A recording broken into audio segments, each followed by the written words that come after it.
आज आम ओडिया वाक्यर लक्षण विषय आलोचना करवा। त्रयोदश शताब्दी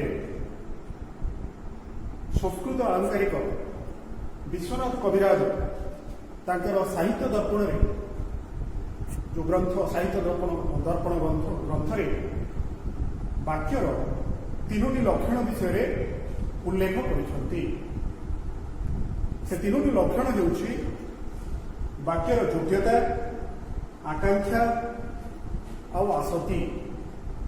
प्रत्येक वाक्य यही लक्षण यही तीनोटी लक्षण लक्ष्य करा जाए बोली विश्वनाथ कविराज त्रयोदश शताब्दी साहित्य दर्पण ग्रंथ में उल्लेख करिसंती। वर्तमान आमे जानिबा गोटे वाक्यर योग्यता कौन, आकांक्षा कौन और आसक्ति मध्य कौन, ए विषय आमे उदाहरण सहकारे जानिबा। प्रथमे योग्यता। बाळकटी उडुछि, बाळकटी उडुछि। बाळक होछि कर्ता एवं उडुछि होछि क्रिया एवं ये एक विशेष्य, ये होछि क्रिया। ए विशेष्य को लक्ष्य करी, ए कर्ता को लक्ष्य करी जदि आमे उडुछि, ए बाळक शब्द को लक्ष्य करी जदि आमे उडुछि क्रियाटी लगाइबा ताहले वाक्यटी आमको शुद्ध लागुनी, अशुद्ध लागुछि। काहेकि ना ए शब्द पाखरे ए उडुछि शब्द नहीं पारु नाही, आमको अयुक्तिक बोध होउछि। जदि उडुछि बदल में आमे दौड़ुछि शब्दटा लिखिदेबा ताहले आमको वाक्यटा ठीक लागिबो जे बाळकटी दौड़ुछि। बा जदि बाळकटी स्थान में जदि चढ़ेईटी लिखिदेबा बा पक्षीटी लिखिबा पक्षीटी उडुछि ताहले ताहा मध्य आमको ठीक लागिबो।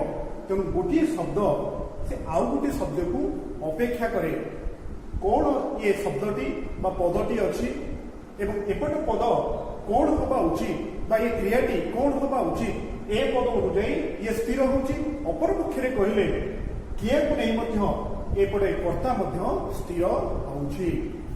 बाळकटी उडुछि आमे कहि परिबा नाही।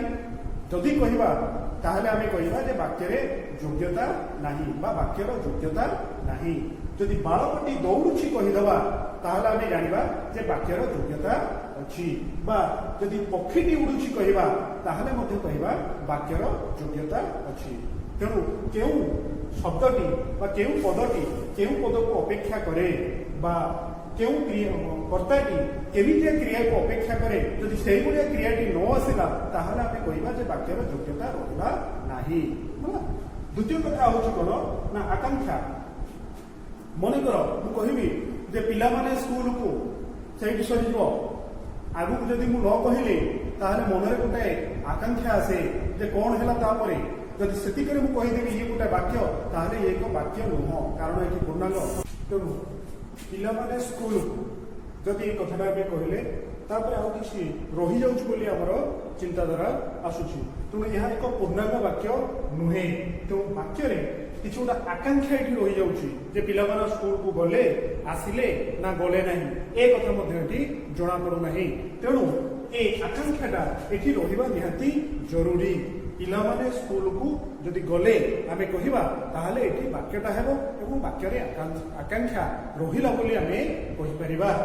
तृतीय कथा होछि कोन ना आसक्ति। आसक्ति मनकर अरुण काली गछरे चढ़ी आंब खाइला, ए जो वाक्यटी रहिछि ए वाक्य रे आसक्ति को आमे देखिबा ए होछि दुई प्रकार। गोटे होछि लिखनगत आसक्ति आ गोटे होछि उच्चारणगत आसक्ति। ए जो वाक्यटी लिखनगत आसक्ति कौन ताहले ना वाक्यटी ए जो अरुण काली गछरे चढ़ी आंब खाइला, यदि ए वाक्य जो पद गुड़िक अच्छी से पद गुड़िक जदि आमे आग पछ कर लिखिदेबा एवं सेठी वाक्यर अर्थ किछि बुझा पड़िबो नाही। सेथिपई जदि ए तेणु यह एक लिखनगत आसक्ति। तेणु कहा परे को शब्द रहिबो जदि सेही शब्द सेही तार परे रहिला ताहले आमे ताकु कहबा लिखनगत आसक्ति।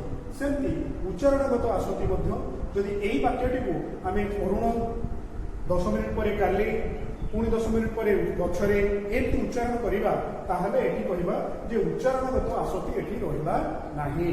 तेणु ঠিক গোटे पद पर जदि आउ गोटे पद आम उच्चारण करवा ताहले आम से कहीपर उच्चारणगत आसक्ति रही बोली। तेणु यह गोटे हूँ लिखनगत आसक्ति आउ गोटे रहा आमर उच्चारणगत आसक्ति। यही हिसाब से आमर विश्वनाथ कविराज साहित्य दर्पण में यही वाक्यर 3टी लक्षण कथा आलोचना कर लक्षण प्रत्येक वाक्य लक्ष्य करा जाए। जदि सेटा लक्ष्य न करा जाए ताहले आम वाक्य कहवा नहीं।